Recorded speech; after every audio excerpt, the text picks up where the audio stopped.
안녕하세요. 저는 올해 34살 경기도에서 작은 건축사무소를 운영하고 있는 사람입니다. 결혼한 지는 이제 4년이 되었고, 제 아내는 2살 어린 32살의 여성입니다.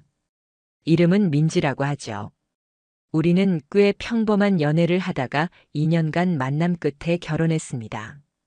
저는 꽤 성실한 성격이고 사람들에게 착하다는 말은 종종 들었습니다. 무례한 사람들을 보면 속으로 화는 나지만 겉으로는 아무렇지 않은 척 넘기는 타입이죠. 결혼 생활에서도 크게 다르지 않았습니다. 아내가 원하면 가능한 범위 내에서 뭐든 들어주려고 했고 서로의 시간을 존중하며 살아가고 있다고 믿었습니다. 문제는 작년 여름 아내가 이제 정말 공무원 시험을 진지하게 준비하고 싶다고 말한 시점부터 시작됐습니다. 민지는 대학 졸업 후 이런저런 계약직을 전전했습니다. 일하는 곳마다 마음에 안 든다며 몇 개월 만에 관두는 일이 반복됐죠. 그런 민지를 볼 때마다 저는 말했습니다. 민지야, 너가 하고 싶은 걸 찾아야 돼. 그래야 오래 할 수 있지. 그 말을 수없이 반복했지만 민지는 어느 순간 이렇게 말했습니다. 그냥 이제는 안정적인 삶을 살고 싶어. 매일 불안정한 계약서 사인하고 자존감도 낮아지고 내가 제대로 된 사람이라는 걸 좀 증명해보고 싶어. 저는 고개를 끄덕였습니다. 그리고 그녀가 진짜로 공부에 집중할 수 있도록 서재방을 비워주고 독서실 비용을 대줬으며 도시락이며 간식이며 아침마다 준비해주기 시작했습니다. 회사를 나서기 전에는 늘 그녀의 눈을 보고 말했죠. 힘내. 오늘도 내 하루를 응원해. 그녀는 고마워. 나 진짜 이번엔 제대로 할게. 라며 웃었습니다. 그 미소에 저는 아무런 의심도 하지 않았습니다. 그저 응원하는 마음뿐이었습니다. 하지만 그 응원이 결국은 제 멱살을 잡고 절벽으로 끌고 갈 줄은 그땐 정말 상상조차 하지 못했습니다. 처음으로 위화감을 느낀 건 사진 때문이었습니다. 어느 날이었습니다. 아내가 공부하는 모습이라며 독서실 책상 위에서 찍은 셀카를 보냈는데 제가 며칠 전에 받았던 사진과 너무 비슷하다는 생각이 들었습니다. 책도 같고 형광펜도 같은 위치에 있고 커피잔도 그대로였습니다. 단지 얼굴 표정만 다르게 찍은 사진. 혹시 저장해둔 사진을 보낸 건 아닐까? 순간 그런 생각이 스쳤지만 대수롭지 않게 넘겼습니다. 그냥 같은 자리에 앉으니까 그런가 보다. 그 다음 주 또 한 번 이상한 점이 있었습니다. 아내가 독서실에 있다고 한 날 우연히 근처를 지나다가 점심이나 같이 먹자는 생각에 그 독서실 근처 카페에 들렀습니다. 그리고 전화를 걸었죠. 여보, 근처인데 잠깐 커피 한 잔 어때? 지금 집중 중이라 좀 그래. 조용히 해야 해서 그녀의 목소리는 조금 당황한 듯 들렸습니다. 저는 그 말을 듣고 그냥 알겠다고 하고 돌아서려다가 뭔가 이상하다는 생각에 독서실 건물 로비에서 앉아 있었습니다. 1시간이 지나도 2시간이 지나도 그녀는 나오지 않았습니다. 그리고 전화를 했을 땐 이제 막 집에 가려고 나왔다고 말했습니다. 그런데 저는 그 시간 동안 그 건물 1층에 앉아 있었죠. 그녀는 그곳에 없었습니다. 그때부터 저는 의심을 하기 시작했습니다. 믿고 싶지 않았지만 이상한 점은 점점 늘어났습니다. 도시락을 싸줬는데 돌아오면 먹지 않은 날이 많았습니다. 입맛이 없었어라는 답변뿐이었죠. 공부한다며 나갔던 날인데 책상이 그대로였습니다. 포스트잇, 필기구, 메모지 위치까지 어제랑 완벽히 같았습니다. 그러던 어느 날 그녀가 보낸 사진 한 장이 도착했습니다. 그날도 공부 중이라고 말했기에 저는 아무 의심 없이 사진을 열었습니다. 그런데 사진 속 배경에 낯선 남자의 팔뚝이 살짝 찍혀 있었습니다. 소름이 돋았습니다. 그 남자의 팔에는 은색 시계가 있었고 그날 아침 제가 아내와 인사했던 그 복장에는 그 어떤 남성 시계도 없었죠. 그녀의 표정은 자연스러웠습니다. 하지만 전 눈을 뗄 수 없었습니다. 그건 분명 침대 위에서 찍은 사진이었습니다. 그리고 그 순간 제 뇌리에는 한 가지 생각이 들었습니다. 이 여자가 날 속이고 있다. 그 이후 저는 행동에 들어갔습니다. 그녀의 위치 기록 확인, 독서실 출입 기록 확인, 카드 사용 내역 조회, 차량 블랙박스 영상 확인, 모든 것이 하나의 방향으로 모아졌습니다. 그녀는 독서실에 없었다. 그리고 그 시간에 누군가를 만나고 있었다. 마침내 직접 확인해야겠다는 생각이 들었습니다. 다음 날 저는 회사를 하루 비우고 아내가 나서는 시간에 몰래 뒤를 밟았습니다. 그녀는 버스를 타고 강남의 번화가 쪽으로 향했습니다. 그리고 도착한 곳은 독서실이 아니었습니다. 호텔이었습니다. 그녀는 주저없이 그 안으로 들어갔고 10분쯤 후 한 남자가 도착했습니다. 그 순간 제 손에 들고 있던 커피가 떨어졌는지도 몰랐습니다. 그날 밤 저는 아무 말도 하지 않았습니다. 그녀는 언제나처럼 오늘 공부 잘했어. 피곤하다. 고 말하며 샤워실로 들어갔습니다. 저는 그 말 한마디에 피가 거꾸로 솟는 기분이 들었습니다. 그날 밤 잠들지 못한 채 천장을 바라보며 스스로에게 다짐했습니다. 절대 감정적으로 움직이지 마라. 차갑게, 천천히, 그리고 완벽하게. 그래서 절대 용서받을 수 없는 대가를 치르게 만들어라. 그날 이후로 저는 다짐했습니다. 감정적으로 움직이지 않겠다고요.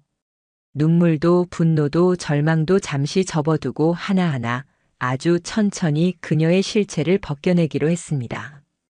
어설프게 따지고 들면 그녀는 거짓말로 회피할 겁니다. 그냥 친구야. 내가 예민한 거야. 우연히 만난 거였어. 이런 말들이 나올 게 뻔했습니다. 그런 말로는 부족했습니다. 저는 법 앞에서 절대 빠져나갈 수 없을 만큼의 증거가 필요했습니다. 먼저 그녀의 위치 기록을 조회했습니다. 다행히도 예전 아이폰을 쓸 때 등록해뒀던 아이클라우드 계정이 남아 있었고 그 위치 추적 기능이 아직 꺼지지 않은 상태였습니다. 비밀번호도 그대로였고 아이클라우드에서 나의 찾기를 통해 그녀의 일주일간의 동선을 확인할 수 있었죠. 결과는 충격적이었습니다. 독서실이라고 말한 날 그녀는 독서실 근처엔 단 한 번도 가지 않았습니다. 오히려 강남구 논현동, 송파구 방이동, 그리고 분당선 인근 모텔촌을 반복해서 방문하고 있었죠. 시간대도 일정했습니다. 오전 11시부터 오후 5시 사이. 제가 회사에서 가장 바쁜 시간대였습니다. 그 다음은 신용카드 사용 기록. 그녀는 제가 만들어준 가족카드를 주로 사용하고 있었는데 거기엔 최근 한 달 사이 커피, 음식, 렌터카, 특정 카페의 결제 내역이 자주 보였습니다. 그중 몇 곳은 1인용이라기엔 어색한 양이었고 한 카페는 제가 예전에 친구와 갔다가 기억하던 데이트 스팟이었습니다. 그녀는 저와의 추억이 있는 장소에서 다른 남자와 시간을 보내고 있었던 거죠.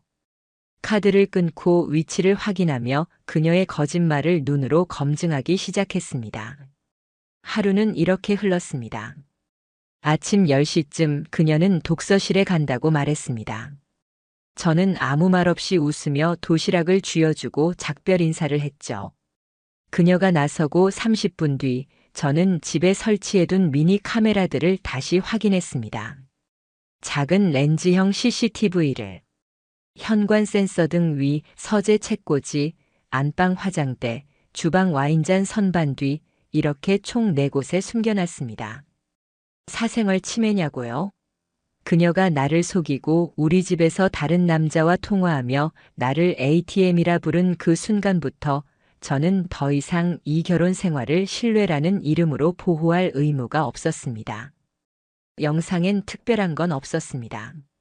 하지만 그녀가 매일 똑같은 루틴으로 화장을 하고 다른 옷으로 갈아입고 도시락은 냉장고에 그냥 넣어두고 나간다는 것. 그게 반복됐습니다. 저를 위해 싸준 도시락은 결국 한 입도 먹지 않고 그대로 버려지거나 이틀 후 냉장고 구석에서 곰팡이가 피어난 상태로 발견됐습니다. 하루는 일부러 회사에 늦게 가는 척하고 집 근처 카페에 머물렀습니다. 그녀가 나간 뒤 차에 몰래 따라 붙었고 그녀가 들어간 곳은 상일 모텔이라는 지하 1층짜리 허름한 모텔이었습니다. 30분쯤 후 중년의 남자가 들어갔고 그들은 2시간이 지나서야 함께 나왔습니다. 그녀는 웃고 있었고 남자는 허리를 감싸며 그녀의 머리를 쓰다듬고 있었습니다. 그 순간 저는 깨달았습니다. 이건 감정의 문제도 아니고 사랑의 유무를 따질 문제가 아니었습니다. 그녀는 이 결혼 생활을 이용했고 저라는 사람을 지원자 정도로 생각해왔다는 거죠. 밥 해주고 돈 벌어오고 생활비 대주는 사람. 그 이상은 아니었습니다. 그날 밤 저는 그녀가 샤워하는 사이에 핸드폰 백업을 시도했습니다. 평소 그녀는 핸드폰을 손에서 떼지 않지만 샤워 중에는 욕실 바깥 선반 위에 올려두고 있었습니다. 그 사이 아이튠즈로 5분 만에 전체 데이터를 백업했고 그 결과 메시지 수신 내역, 카카오톡 대화, 음성 녹음 파일, 사진첩 모든 것이 손에 들어왔습니다. 가장 충격적이었던 건 그녀가 어떤 유부남과 연인 관계를 유지하고 있었다는 사실이었습니다. 그 남자는 제가 결혼식 때 사회를 부탁했던 박성우, 제 절친이자 회사 동기였습니다. 사진첩에는 같이 식사한 사진, 호텔 객실에서 포즈 잡은 셀카, 심지어는 민망할 정도로 가까운 거리에서 찍힌 사진들까지. 그건 단순한 외도가 아니라 이중생활이었습니다. 그리고 또 하나.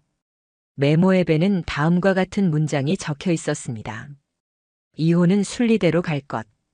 남편은 착해서 처음엔 당황하겠지만 내 잘못 인정하면 바로 풀릴 거야. 아이 얘기 꺼내지 않도록 조심. 아이 얘기? 그녀는 임신한 적이 없었습니다. 하지만 그 문장은 내가 모르는 사이 무언가 더 있었음을 의미하고 있었죠. 그날부터 저는 변호사를 찾아다니기 시작했습니다. 형사소송 가능 여부, 상간자 소송, 위자료 청구, 재산 분할, 제한 방법 등 법적 조치에 대한 자료를 꼼꼼히 수집했습니다. 그리고 그녀의 위치와 카드를 실시간으로 추적하며 결정적 날짜를 정했습니다. 금요일 저는 회사에 외근이 있다고 알리고 조퇴했습니다. 그녀는 독서실 간다고 했고 그날도 어김없이 분당의 한 모텔에 도착했습니다. 그리고 그곳에서 또 다른 여자가 함께 모텔에 들어가는 장면을 목격하게 됩니다. 그건 박성우의 아내였습니다. 그들은 부부 동반 모임에서 알게 된 사이였고 아내 민지는 박성우의 아내와 친한 친구인 척하고 있었습니다. 박성우 아내도 참 이해가 안 갔습니다. 모텔에서 왜 만남을 가졌는지 말이죠. 아무튼 그 순간 모든 게 정리됐습니다. 배신, 기만, 이용, 위선 그리고 이중 계획. 진실은 이미 제 손 안에 있었습니다. 사진, 메시지, 위치 기록, 모텔 CCTV 그리고 그날 본 장면. 그녀가 독서실에 간다고 말한 금요일 오후 모텔로 향했고 거기엔 그녀와 상간남 박성우 그리고 그의 아내까지 3사람이 한 모텔 객실에 들어갔습니다. 도저히 믿기 힘든 광경이었지만 정황상 두 여자 사이에 모종의 합의가 있다는 결론에 도달할 수밖에 없었습니다. 단순한 불륜이 아닌 조직적인 기만과 사기가 깔려 있었던 것이죠. 저는 감정적으로 흔들리지 않으려 애썼습니다. 이제부터는 계획이 가장 중요했습니다. 그리고 그 계획은 단 하나의 목적을 향해 있었습니다. 그들 셋 모두에게 절대 빠져나올 수 없는 진실을 들이밀 것. 먼저 움직인 건 박성우의 아내에게 연락하는 일이었습니다. 그녀의 번호는 예전에 단체 모임에서 알게 된 적이 있었고 카톡 대화창이 남아 있었습니다. 저는 단도직입적으로 말했습니다. 땡땡씨, 지금 바쁘신가요? 급히 보여드릴 게 있어서요. 성우랑 민지 지금 같이 있습니다. 답이 없었습니다. 대화창이 3분간 머물러 있더군요. 그녀는 망설이고 있었습니다. 하지만 저는 망설이지 않았습니다. 곧장 그녀에게 모텔 앞 사진, 둘이 함께 나오는 장면이 찍힌 영상, 카카오톡 메시지 캡처 둘이 입맞춤하는 사진을 보냈습니다. 그제야 답장이 왔습니다. 저도 다 알고 있었습니다. 저는 심장이 멎는 듯한 느낌을 받았습니다. 뭐라고요? 그녀는 이렇게 이어 말했습니다. 알고 있었어요. 하지만 민지가 먼저 말했거든요. 우리 둘 다 같은 남자한테 상처받았다고요. 그러면서 제게 제안했어요. 그 사람이 바람을 피운다면 똑같이 되갚아줘야 하지 않겠냐고. 그때부터 우리가 서로의 비밀이 됐죠. 믿을 수 없었습니다. 저와 박성우, 우리가 각각의 아내들에게 가해자로 몰리고 있었던 겁니다. 저는 단 한 번도 외도를 한 적이 없습니다. 그녀에겐 변명할 거리조차 없었죠. 그런데 제 아내는 거짓 피해자 코스프레로 저를 폭력적인 남편처럼 포장했고 박성우의 아내와 공모의 복수라는 명목 아래 바람을 피웠던 겁니다. 그날 밤 저는 다시 한번 모든 영상을 정리했습니다. 그리고 그녀와 단둘이 마주하기로 마음먹었습니다. 아무 말도 하지 않고 카메라를 틀고 녹화를 시작한 채 테이블에 그녀가 보낸 메시지들을 프린트에 올려놓았습니다.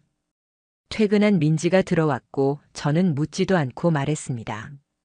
오늘은 좀 일찍 왔네. 앉아서 얘기 좀 하지.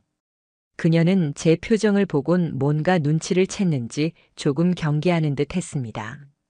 하지만 저는 미소를 지었습니다. 담담하게 말했습니다. 이거 내가 보낸 거 맞지? 뭐야, 갑자기? 오늘도 오빠랑 있어서 행복했어. 남편은 몰라. 걔는 항상 눈치가 없어. 이 문장 말이야. 이거 내 맞춤법 그대로더라. 그녀는 얼어붙었습니다. 내가 설명할게. 좋아. 들어볼게. 근데 그 전에 이 영상 먼저 보자. 내가 들어간 모텔, 성우랑 같이 나오는 장면. 그리고 성우 아내한테 보낸 내가 먼저 유혹한 거야라는 메시지도 확인했고. 그녀는 손으로 입을 막더니 눈물을 보였습니다. 아니야, 그건 뭐? 내가 상처 준 거니까 바람펴도 된다는 거야? 너 혼자 피해자 시뮬레이션 하느라 고생 많았겠다. 그녀는 결국 울음을 터뜨렸고 무릎을 꿇고 말했습니다. 미안해. 여보, 나 정말 그럴 생각 없었다면 왜 그 사람이랑 8개월이나 연락했어? 왜 너희끼리 해외여행 계획 세우고 있었어? 내 통장에서 빠져나간 500만 원은 뭐고? 우리 통장 비밀번호 알려준 이유는 뭐야? 그녀는 입을 꾹 다물었습니다. 그리고 고개를 떨구었습니다. 그 순간 저는 알 수 있었습니다. 이 여자는 이제 어떤 말로도 자신을 변명할 수 없다는 걸. 이제 법대로 하자. 저는 그 한마디만 남기고 방으로 들어갔습니다. 그녀는 울면서 현관문 앞에 주저앉았고 한참을 그렇게 앉아 있더군요. 하지만 그 울음은 제게 아무런 울림도 주지 못했습니다. 다음 날 저는 민지와 성우 두 사람에게 상간자 위자료 청구 소송, 부정행위로 인한 이혼 소송, 명예훼손 소송을 동시에 진행했습니다. 이미 변호사와 모든 증거를 정리해둔 상태였고 그녀가 반박할 수 있는 여지는 없었습니다. 그날 이후로 그녀는 집을 나갔고 성우는 본인의 아내에게 이중기만 사실이 들통나 바로 쫓겨났습니다.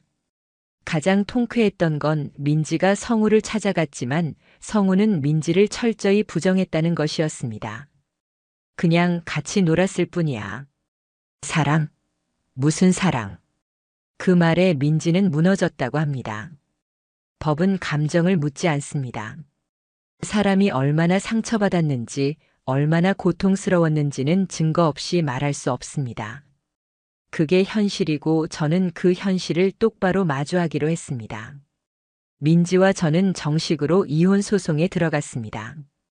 동시에 저는 상간자 위자료 청구 소송, 그리고 그녀가 저에 대해 유포한 허위 사실들에 대해서는 명예훼손 및 모욕죄 고소장도 함께 접수했습니다. 법적으로 이기기 위해선 모든 것을 수치화하고 문서로 증명해야 했습니다. 민지가 제게 남겼던 말들, 사실 너도 다른 여자 있었잖아. 성우 오빠는 날 이해해줬어. 그건 잠깐의 실수였고 넌 너무 감정적으로 굴잖아. 이런 말들에 흔들리지 않기로 했습니다. 그저 말없이 증거를 꺼내 보여주면 됐습니다.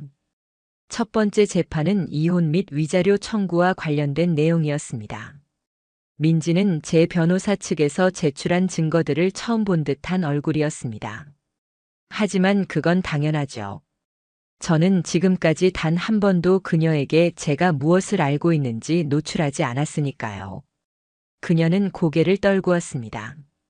법정에서는 눈물도 후회도 변명도 통하지 않았습니다. 판사는 차분한 목소리로 말했습니다. 원고 측은 피고의 부정행위를 입증할 수 있는 충분한 정황과 증거를 제출했습니다.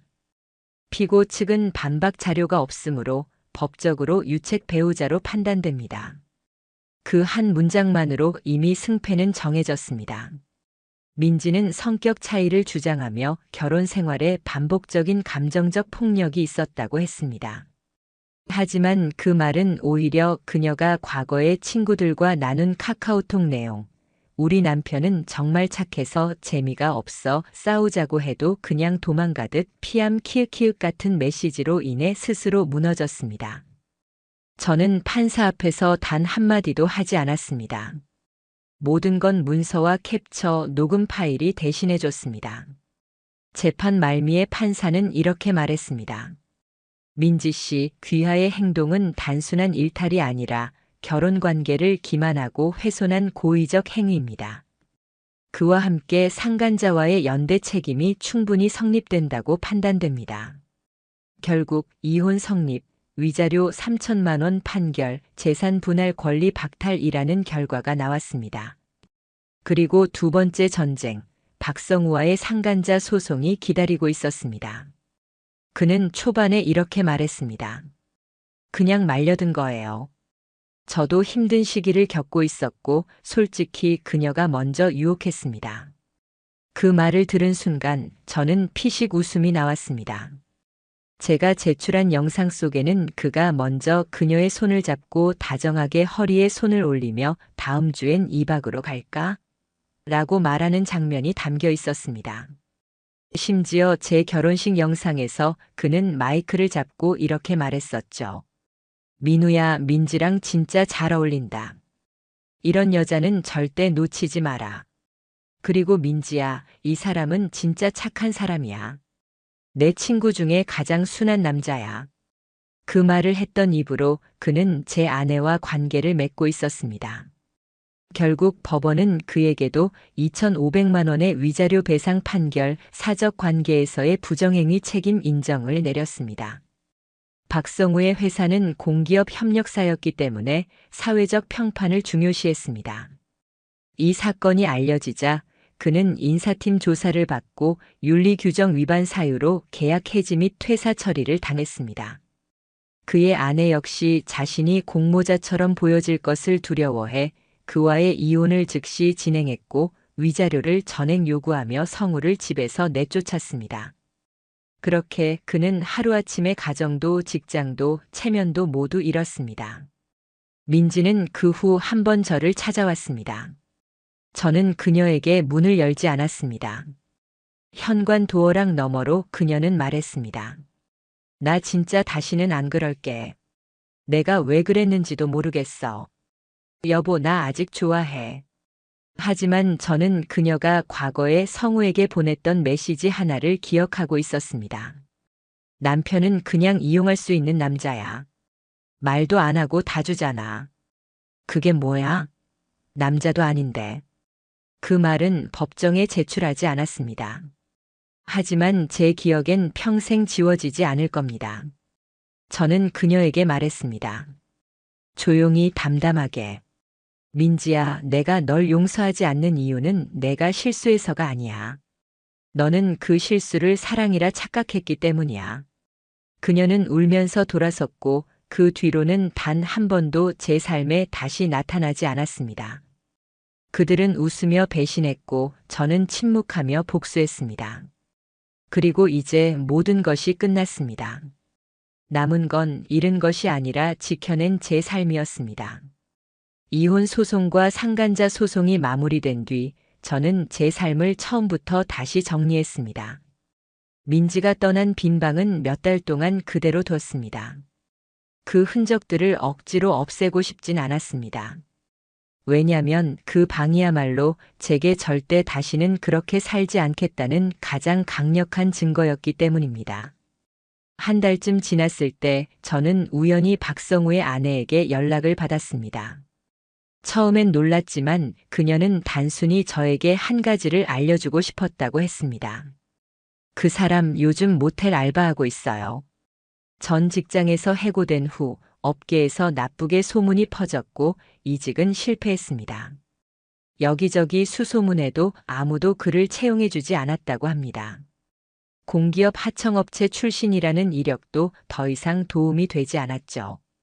심지어 본인 이름으로 인터넷에 떠돌고 있는 불륜 정황 캡처들 때문에 면접조차 못 들어가는 곳도 많았다고 합니다. 그는 결국 생활비를 벌기 위해 모텔 야간 카운터 일을 시작했고 밤 10시부터 새벽 6시까지 시급 9,800원으로 일하고 있다는 겁니다. 민지의 소식은 더 처참했습니다. 위자료를 낼 돈이 없었던 그녀는 본가에 돌아갔습니다. 하지만 부모님은 그녀가 했던 일을 알고 있었고 이 집에선 내 이름 꺼내지도 마라 며 방문조차 허락하지 않았다고 합니다.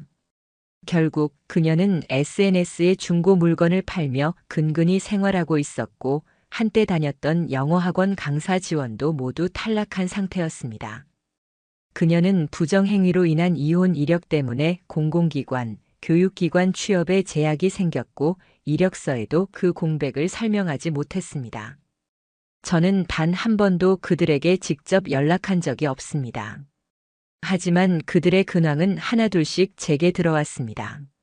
이상하게도 아무리 멀어져도 그런 부류의 사람들은 자기가 겪는 불행을 세상 탓으로 돌리며 입으로 떠들고 다니거든요.